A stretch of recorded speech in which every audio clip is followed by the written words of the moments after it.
On Christmas Eve, a billionaire's wife vanished from their penthouse and returned to a homeless shelter. But what she left behind revealed a secret that would destroy everything they built, or save them both. Before we begin, drop a comment to tell us which city you are watching from, and when the story ends, don't forget to rate us from 1 to 10, and don't forget to subscribe for more stories like this. Now sit back and enjoy every detail. 24th December, 2025, the most powerful man in Manhattan stood alone in his penthouse, staring at snow falling over a city that once celebrated him. 3 miles away, in a women's shelter that smelled of disinfectant and broken promises, the woman he married sat on a cot, holding a photograph she wasn't supposed to keep. She wasn't always his wife. 6 months ago, she was invisible. The kind of woman you step over on your way to somewhere important. He was untouchable. The kind of man who could buy anything except the one thing he'd lost. They said she trapped him, that she saw his loneliness and weaponized it, that a woman like her could never love a man like him, not really. They said she ruined his legacy, his reputation, his name. His own mother called it the greatest mistake of his life. The press called it a scandal. Wall Street called it a cautionary tale. But no one asked what he called it. And no one knew what she'd sacrificed to walk away. They said love doesn't look like this. Messy, unequal, impossible. But before the clock struck midnight on the last night of the year, one choice would rewrite both their lives forever. This is the story of a man who had everything, and the woman who had nothing to lose. Except him. Why did a billionaire marry his cleaning lady? What did Maya's past hold that even his money couldn't protect her from? And why, just days before Christmas, did she vanish without a word? The headlines asked if he'd been fooled. His board asked if he'd lost his mind. But no one asked the question that mattered most. What do you do when the world tells you your love isn't real? And you start to believe them? This story isn't about money. It's about dignity. And what love costs when everything is against you.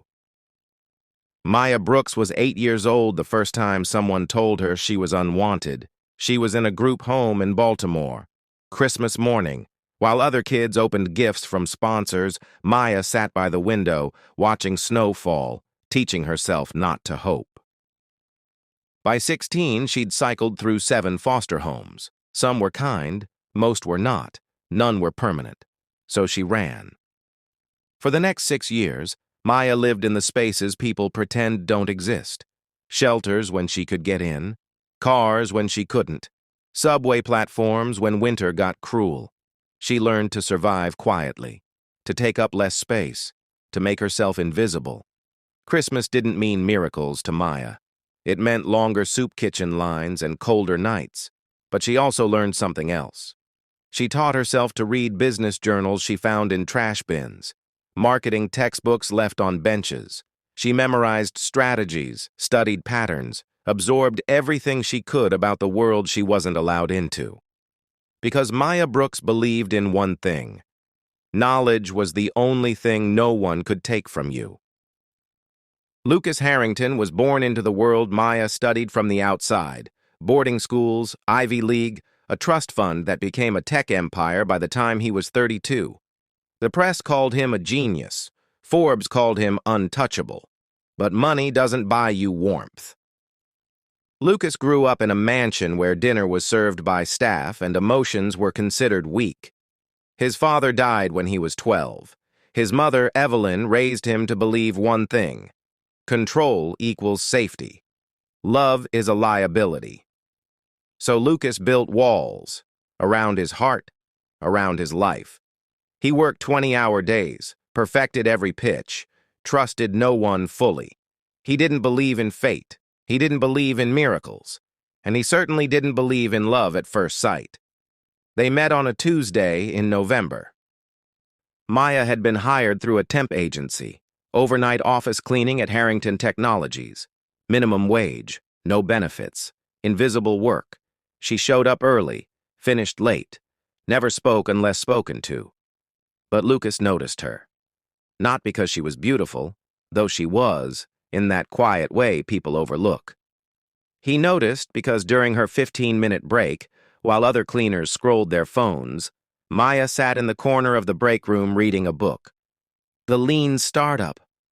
One night he stayed late working. Saw her again. This time it was Blue Ocean Strategy. He didn't say anything, but the next week he left a copy of 0 to 1 on the break room table. The morning after, it was gone. 3 days later, she left a note tucked under his office door. It said, "L, thank you. I'll return it when I'm done."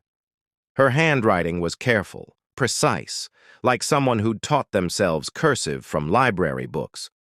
Lucas started leaving more books. She started leaving notes. They never spoke directly. Not yet. But one night, he found her in the hall after midnight, sitting on the floor outside a locked conference room, reading by the glow of an exit sign. He stopped. She looked up, startled, scared she'd be fired. And for the first time in years, Lucas Harrington didn't know what to say, so he just asked, "Why business books?" Maya hesitated, then answered quietly, "Because people like me don't get second chances. So if I ever get a first one, I want to be ready." He offered her a job the next day, not as a cleaner, as his assistant, and that's when everything changed. Lucas Harrington didn't fall in love slowly. He fell the way a man falls when he's never let himself feel anything, all at once, without warning, without strategy. It started with late nights at the office, Maya organizing his calendar, Lucas explaining why a deal mattered, her asking questions no one else thought to ask. Then it became coffee at dawn, shared silence that didn't feel empty, her laugh, rare but real, breaking through his carefully controlled world. She made him feel something he hadn't felt since he was a child, safe. And Maya, who had spent her whole life flinching at kindness, waiting for it to be withdrawn, started to believe that maybe, just maybe, someone saw her. Not what she'd survived, not where she came from, just her. 6 months after she became his assistant, Lucas proposed. No ring, no plan. They were in his office at 2 a.m., going over projections, and he just stopped, looked at her, and said, "Marry me." Maya thought he was joking. He wasn't. They got married 3 days later, City Hall. No guests, no announcement, just two people who'd spent their whole lives alone, choosing not to be anymore. Lucas wore the same suit he'd worn to work that morning. Maya wore a dress she bought at a thrift store for $19. They signed the papers, kissed in front of a bored clerk, and walked out into the December cold as husband and wife. For one perfect week, it was just theirs. Then the world found out. A photo, leaked by someone at City Hall, sold to a tabloid for $5,000. By Monday morning, it was everywhere. Tech billionaire marries former homeless woman. Gold digger or Cinderella story. Lucas Harrington's secret wife scandal. The board called an emergency meeting. Investors demanded explanations. And his mother, Evelyn Harrington, called Maya directly. She didn't yell. She didn't have to. She just said quietly, coldly, "You are a mistake my son will spend the rest of his life paying for." Lucas tried to protect her. He released a statement, told the press to back off, threatened legal action against anyone who harassed his wife. But the whispers didn't stop.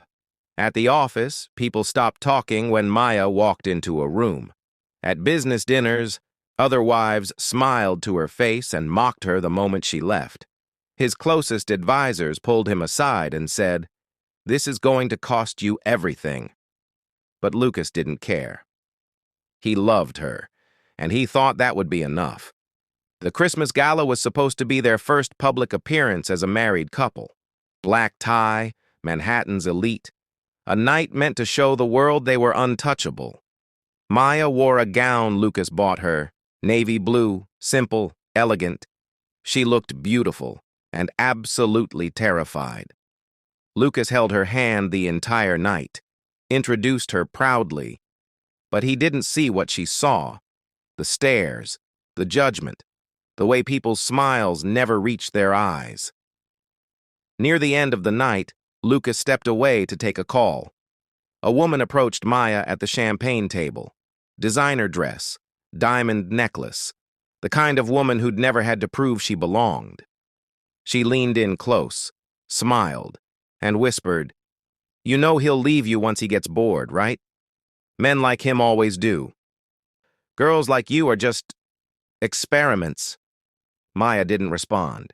She set down her glass, walked calmly to the coat check, and stepped out into the snow, alone. Lucas found her 20 minutes later, standing on the corner of Fifth Avenue, snow collecting in her hair. He didn't ask what happened. He just took off his coat, wrapped it around her, and said, "Let's go home." But the damage was done. Because Maya had heard what she'd always feared was true. She didn't belong, not in his world, not in his life, and no matter how much he loved her. Maybe that woman was right. If this story is touching you, if you're still here with us, comment, "I'm still here," and tell us where you're watching from. Because love like this, it doesn't give up, and neither should you. Maya left on December 18th, 7 days before Christmas. Lucas woke up that morning to find her side of the bed already cold. No note, no explanation, just her wedding ring on the nightstand next to a folded piece of paper that said, "I'm sorry. This was always going to end this way." For the first hour, Lucas thought she'd gone for a walk. By the second, he started calling her phone. It went straight to voicemail. By evening, he was calling hospitals. By midnight, he was standing outside the apartment building, staring at the snow, trying to understand how someone just vanishes. Lucas Harrington was a man who solved problems, who built empires from equations, but he didn't know how to find someone who'd spent years learning how to disappear. He called every friend she'd mentioned. She didn't have many. He contacted her old temp agency.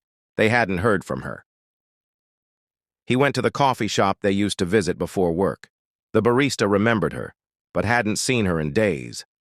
Then Lucas did something he'd never done before. He retraced her old life, the life she never talked about. He started with the shelters, the ones near the subway stations, the ones tucked behind churches, the ones you only know exist if you've needed them. Most wouldn't tell him anything. Privacy policies, liability. But one older woman who ran a shelter in Brooklyn looked at the photo he showed her and said, "Maya, yeah, she stayed here for almost 2 years. Nicest girl, never caused trouble. Haven't seen her in a while, though." Lucas asked if she'd come back recently. The woman hesitated, then said quietly, "She came by 3 days ago, looked different, sad. Asked if we had a bed available." Lucas felt his chest tighten. "Is she still here?" The woman shook her head. "She left that same night, said she just needed to remember something." Lucas kept searching. But the city is big, and Maya knew how to be invisible. Meanwhile, the world moved on. His board pressured him to make a statement.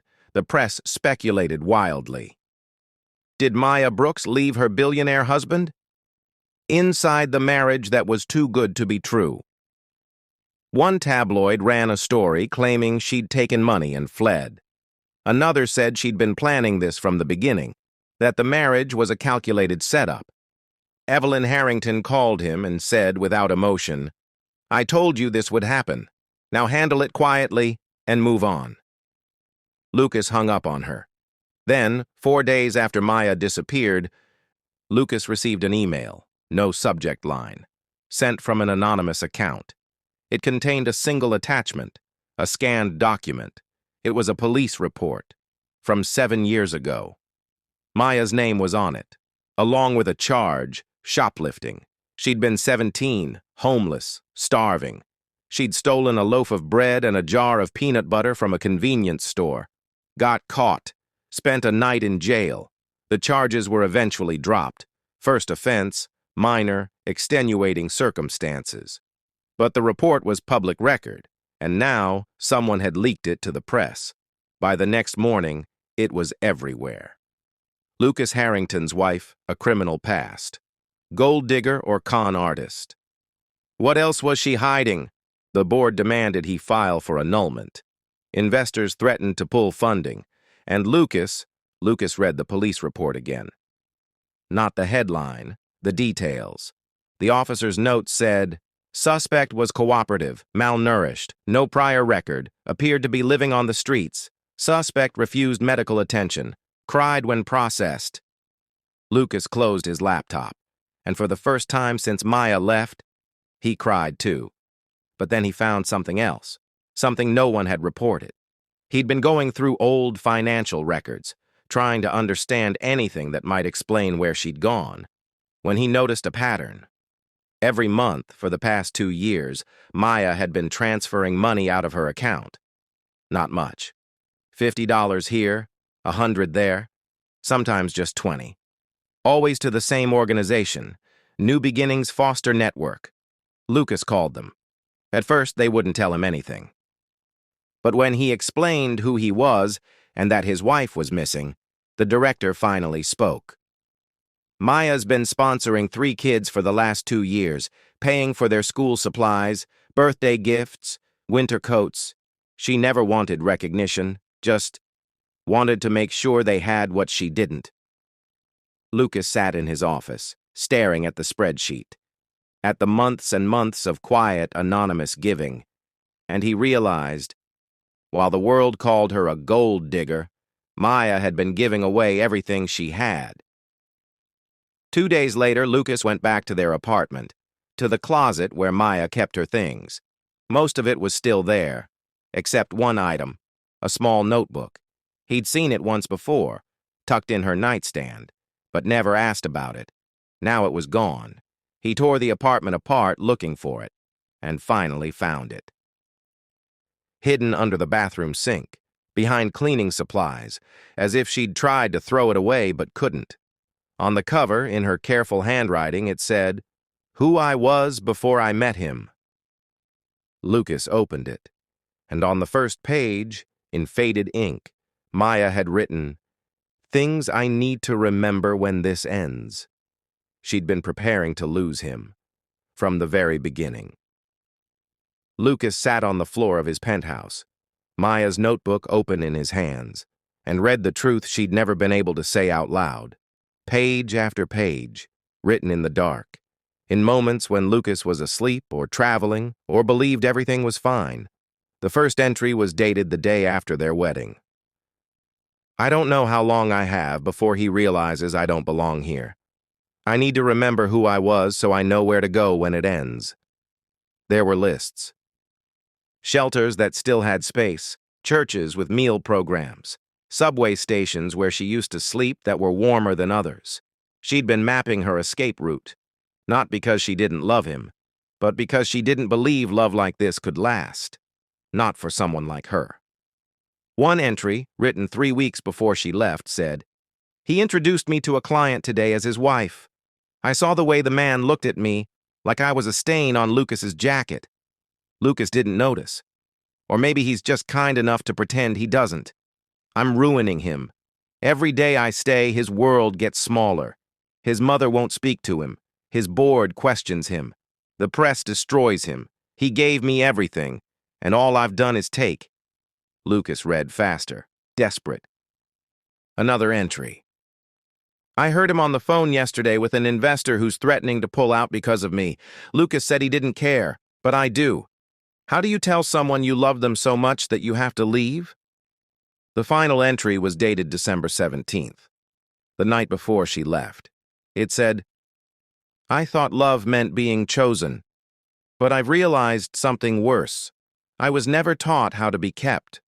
Lucas rewrote my life, gave me safety, dignity, a name that mattered, but I don't know how to live in it. I keep waiting for him to wake up, to see what everyone else sees, to realize I'm not worth what he's losing. So I'm leaving before he has to choose. Because if he chooses me, I'll destroy him. And I love him too much to let that happen." Lucas closed the notebook. His hands were shaking. Maya didn't leave because she stopped loving him. She left because she loved him too much. She believed the greatest gift she could give him was his life back. It was Christmas Eve. Lucas hadn't slept in days, but he knew where she was. He didn't know how he knew, just that he did. He drove to Brooklyn, to the first shelter Maya had ever stayed in, the one she'd mentioned once, years ago, in passing, so quietly he'd almost missed it. The shelter where she'd spent her 18th Christmas alone.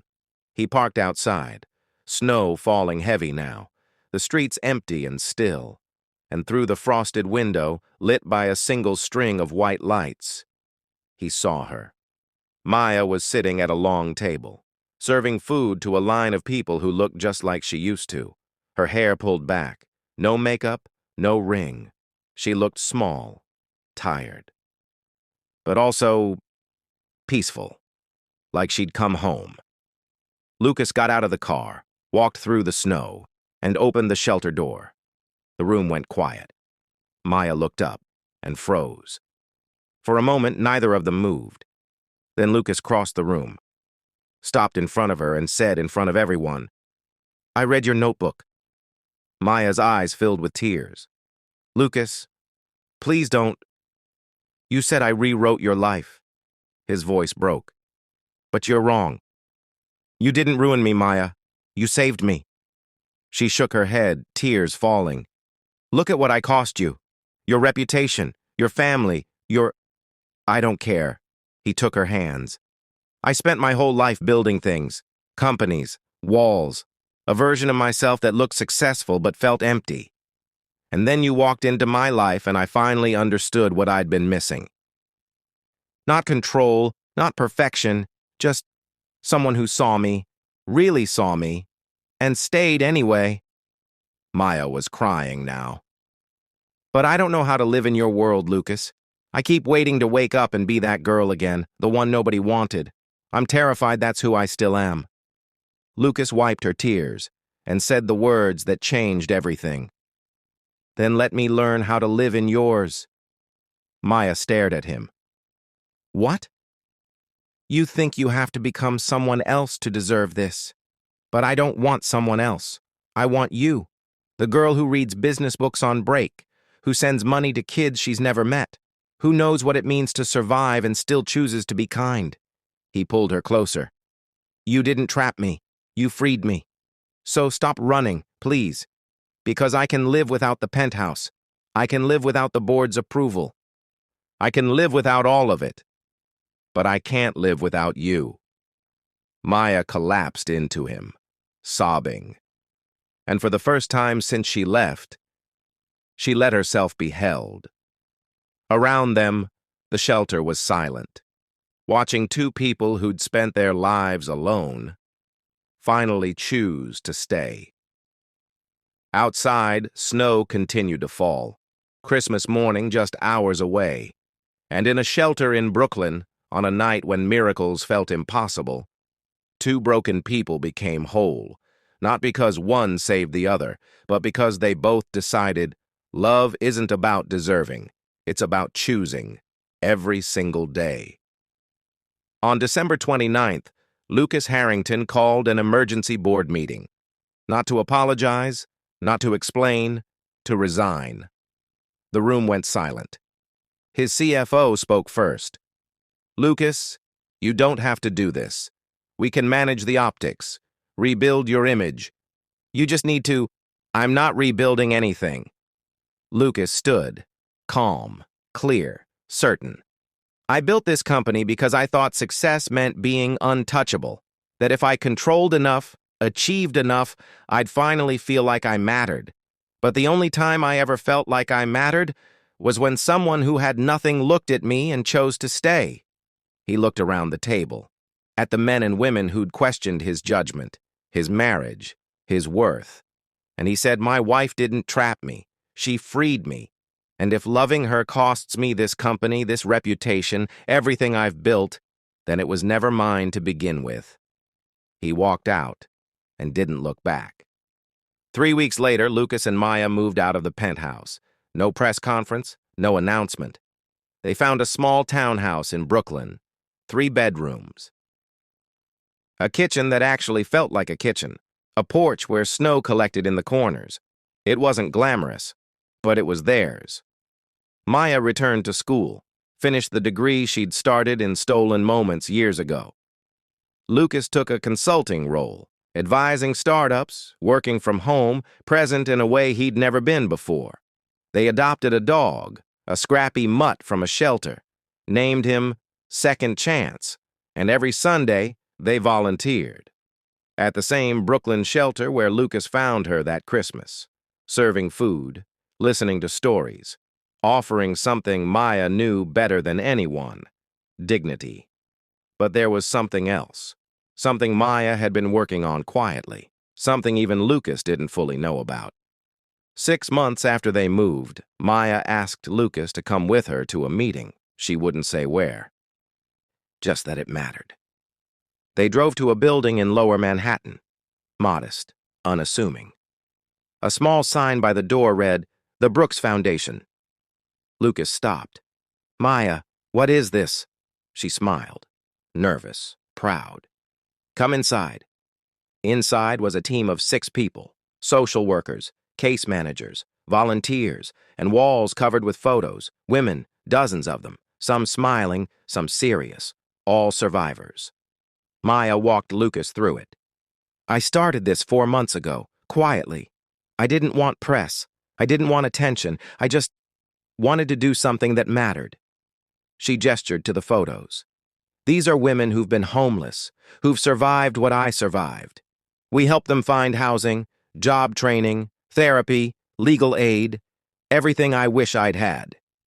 Lucas stared at her. "How did you fund this?" Maya hesitated, then admitted softly, "I sold my wedding ring." Lucas's chest tightened. "Maya, I know. I should have told you. But I needed to do this on my own, to prove, to myself more than anyone, that I wasn't just someone you saved, that I could save others too." Lucas pulled her close, kissed her forehead, and whispered, "I'm so proud of you." Then he pulled something from his pocket, a small velvet box. Maya looked at him, confused. "What?" "Open it." Inside was a ring, not a diamond, simple, silver, engraved on the inside with words only they would understand. "Who we are now." Lucas took her hand. "You sold your ring to build something beautiful, so I'm giving you a new one. Not because the old one mattered less, but because we're not who we were when I first put it on your finger. We're better." Maya's eyes filled with tears. He slipped the ring on and said, "Marry me again, not in a courthouse, not in hiding. Marry me in front of everyone who said we wouldn't make it, and let's prove them all wrong." They renewed their vows that spring, in the same Brooklyn shelter where Lucas found her, surrounded by people who understood what it meant to be broken and still fight for love. Caleb was there, Lucas's best friend, who doubted at first, but now stood as best man. Even Evelyn came. She didn't apologize, but she showed up, and when Maya walked down the makeshift aisle in a simple white dress, Evelyn cried, just a little.